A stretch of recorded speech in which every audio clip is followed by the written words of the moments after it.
दिल्ली चुनाव परिणाम आने के बाद भाजपा की हुई जीत को लेकर समस्तीपुर एमपी संभवी चौधरी ने बयान दिया है। दिल्ली में भाजपा की हुई जीत के लिए हमने प्रधानमंत्री नरेंद्र मोदी का आभार जताया।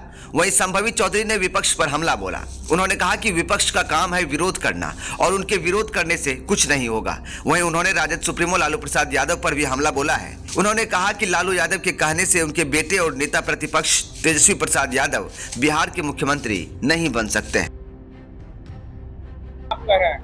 नहीं, उनके कुछ भी कहने ना कहने से विपक्ष का काम होता है। जब भी कुछ अच्छे निर्णय होते हैं बिहार के लिए, विपक्ष तब भी साथ में नहीं होता।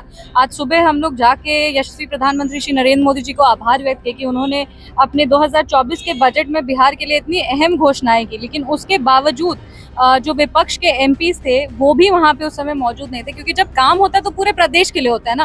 काम इसलिए तो नहीं हो रहा है कि क्योंकि आपके इतने एमपीज हैं तो इन्हीं के क्षेत्र में काम हो रहा है। काम तो पूरे प्रदेश के लिए हो रहा है, आपके क्षेत्र में भी काम हो रहा है। तो ऐसे में आपको बढ़ के प्रधानमंत्री जी को आभार व्यक्त करना चाहिए था, उनके लिए आना चाहिए था। तो ये बस दर्शाता है कि विपक्ष किसी भी मायने में, किसी भी हाल में बिहार को लेकर गंभीर नहीं है और ना ही बिहार को लेकर के वो विकसित बिहार की ओर जो जिस पथ पे हम लोग अग्रसर हुए हैं उस पथ को लेकर के भी उन लोग कोई चर्चा नहीं करते हैं। उन लोग को बार बार जब भी बिहार के लिए कुछ अच्छा होता है तो सदन में उसके खिलाफ ही आवाज उठाते हैं कि ये तो ये हो गया, ये तो वो हो गया।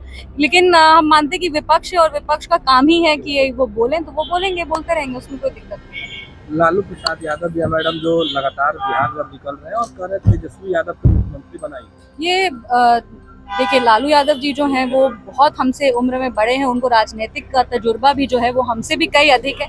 पर इतना तो उनको भी पता है और हमको भी पता है कि हम लोग लोकतंत्र में हैं और उनके कहने ना कहने से कुछ नहीं होगा। ये बिहार की जनता चुनेगी किसको मुख्यमंत्री बनाना है। और उपचुनाव में उन्हीं के बेटे तेजस्वी यादव जी ने कहा था कि उपचुनाव जो है वो सेमीफाइनल है। तो सेमीफाइनल में उनको हम लोग दिखा दिए कि पूरी बिहार की जनता एनडीए के साथ है और अब जब ग्रैंड फिनाले होगा तब हम लोग आरजेडी को दिखाएंगे कि कौन सा। प्रधानमंत्री से मुलाकात किया मैडम।